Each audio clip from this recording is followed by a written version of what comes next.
Boletim Coppola.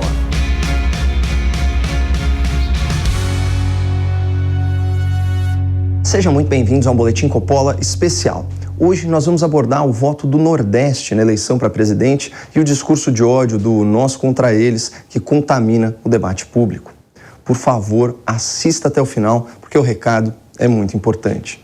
Se você concordar com a mensagem desse programa, compartilhe esse conteúdo com pessoas queridas que sejam da Bahia, de Sergipe, das Alagoas, de Pernambuco, da Paraíba, do Rio Grande do Norte, do Ceará, do Piauí e, claro, do Maranhão, estado que eu tive o prazer de visitar recentemente. Para compartilhar esse recado com as nossas irmãs e com os nossos irmãos nordestinos, basta visitar o canal Caio Coppola no YouTube, a página Caio Coppola no Facebook ou o @Boletim Coppola no Instagram, onde você também pode marcar os seus amigos e os seus familiares do Nordeste.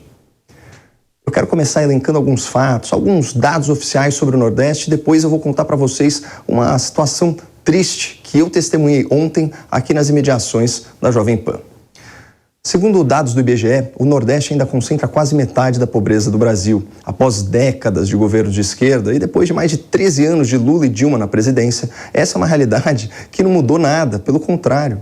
Quando o PT chegou ao poder, 34% dos lares brasileiros sofriam com insegurança alimentar. E quando o PT deixou o poder, 36% dos lares, ou seja, 85 milhões de pessoas estavam na mesmíssima situação. E pior, havia 3 milhões e 100 mil famílias passando fome, grande parte delas no Nordeste. Portanto, é mentira que Lula e o PT acabaram com a miséria e a fome. Na verdade, eles pioraram o quadro. Em 2016, o PT fez o Brasil bater recorde de desemprego, perdeu o controle da inflação e largou o país endividado, com mais de 52 milhões de pessoas abaixo da linha da pobreza.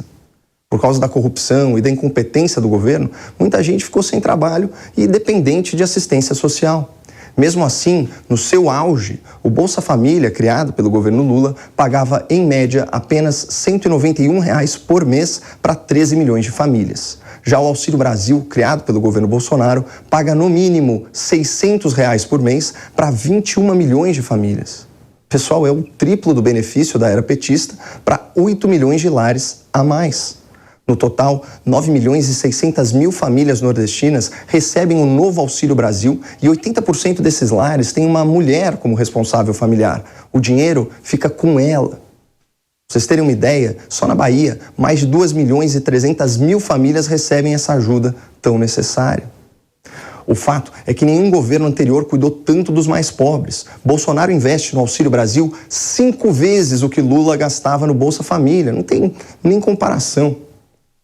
Um outro ponto importante, hoje o Brasil é um dos poucos países no mundo que está conseguindo diminuir a sua inflação e o principal motivo disso foi a redução de impostos, especialmente os altos impostos da energia e do combustível. E adivinha quem foi contra essa redução lá no Senado Federal? O Partido dos Trabalhadores. Se dependesse dessa turma aí do Lula, o preço dos alimentos, o preço do gás de cozinha, da conta de energia e da gasolina não estaria baixando agora. Aliás, falando no Lula, ele também vivia prometendo que ia levar água para o Nordeste. Mas quem concluiu e quem fez crescer esse projeto foi o governo Bolsonaro com a transposição do Rio São Francisco. Uma obra que vai impactar 14 milhões de pessoas em 500 municípios, levando segurança hídrica para o semiárido nordestino, além de desenvolver a agricultura e a economia da região. Quando Bolsonaro assumiu o poder, o governo decidiu ampliar a extensão da obra de 477 quilômetros para 699 quilômetros, beneficiando aí várias cidades de Pernambuco, da Paraíba, do Ceará e do Rio Grande do Norte. É a água finalmente chegando ao sertão depois de anos e anos de promessa de Lula e da esquerda. Já que o assunto é água, um dos maiores problemas do Nordeste sempre foi saneamento básico. 72% do povo nordestino ainda não tem coleta de esgoto. Essa realidade começou a mudar com o novo marco legal do saneamento aprovado em 2020 no Congresso. A proposta é levar água encanada, levar esgoto para quase toda a população brasileira em 10 anos, trazendo 700 bilhões de reais de investimento privado. E adivinha, mais uma vez, quem votou contra essa proposta fundamental para o Nordeste lá no Senado? O PT do Lula. Se dependesse deles, o estado do Ceará, por exemplo, não teria agora 19 bilhões de reais para investir na CAGES e assim levar água encanada, levar esgoto para 95% da população da região metropolitana, lá de Fortaleza e Cariri. Percebam que Lula, o PT e a esquerda em geral nunca resolveram os problemas da miséria, da fome, da sede, da seca e do saneamento. Isso apesar de tanto tempo mandando e desmandando no Nordeste. Mas em menos de 4 anos, com um governo novo, houve avanços em todas essas frentes, apesar da pandemia. Triplicou o valor de renda básica, aumentou o número de famílias atendidas, ampliou-se o acesso à água pela transposição do São Francisco e investiu-se bilhões em coleta e tratamento de esgoto. Sem falar que a economia voltou a crescer e o desemprego está caindo. Isso comprova que, apesar dos seus inúmeros defeitos, esse governo tem compromisso com a região Nordeste, principalmente com as famílias mais vulneráveis e suas chefes de família, mulheres. Por isso é tão chocante o caso que eu vou contar agora para vocês. Ontem, depois da gravação do programa Pânico, eu tive o prazer de almoçar com o doutor em linguística, Daniel Lopes. De forma bem despretensiosa, nós sondamos a simpática garçonete a respeito da sua intenção de voto e a resposta nos surpreendeu. Ela nos disse o seguinte: aqui a gente é Lula, porque todo mundo é do Nordeste. Na hora, eu já perguntei, mas e daí? E a moça falou bem assim: o Bolsonaro não gosta de nordestino. Na sequência, ela mesma me confirmou com absoluta convicção que ela já tinha ouvido várias declarações e vários insultos do atual presidente da República ao povo nordestino. Claro que essas supostas falas nunca ocorreram, não teriam o menor cabimento. Essas lembranças da garçonete são invenções da sua imaginação. Esse fenômeno psicológico, descrito pela literatura científica como falsa memória, é muito comum e afeta a todos nós em maior ou menor grau. E o pior, essas falsas memórias podem ser implantadas, especialmente por repetição. Se você ouve várias vezes que algo aconteceu, é possível criar uma falsa memória relacionada a isso.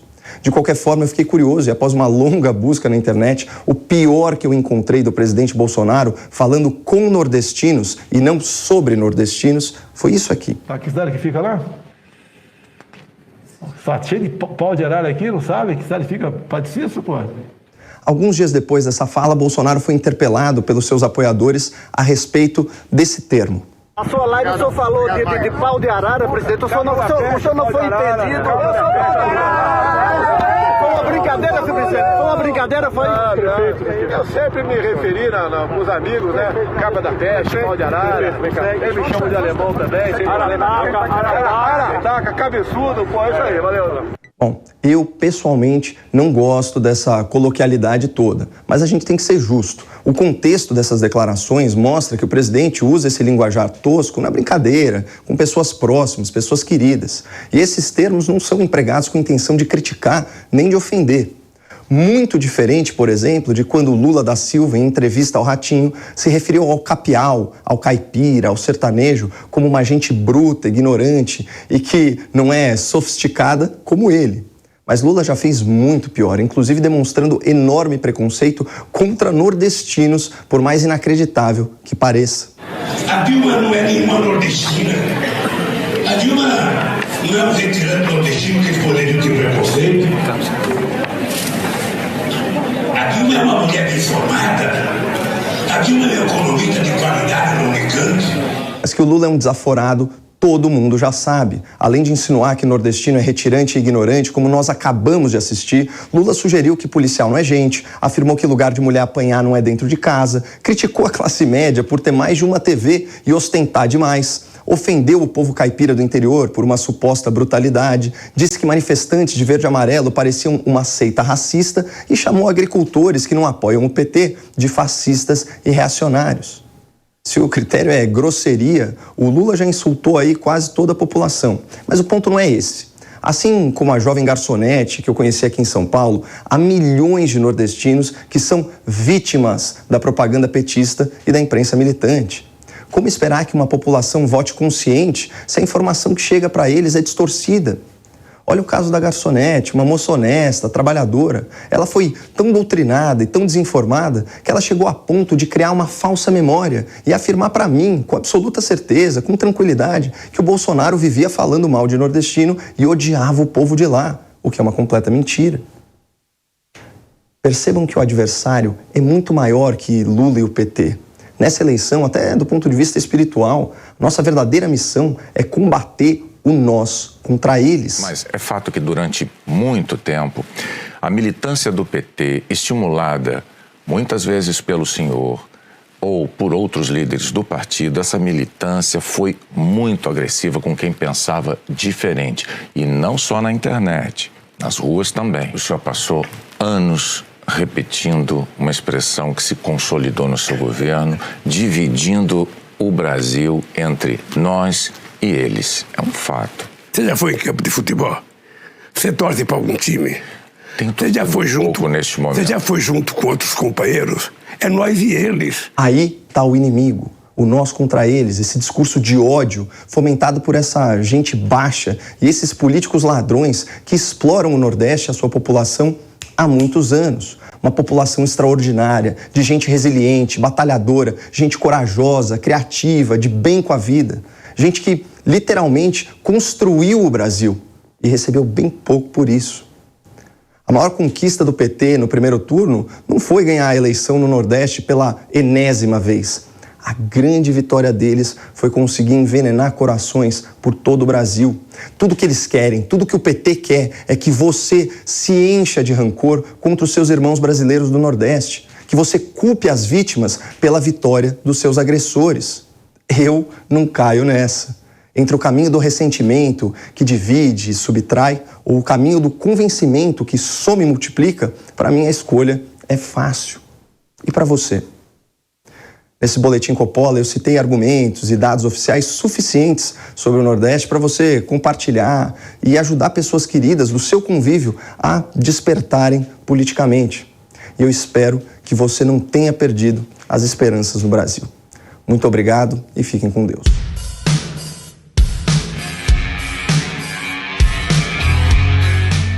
A opinião dos nossos comentaristas não reflete necessariamente a opinião do Grupo Jovem Pan de Comunicação.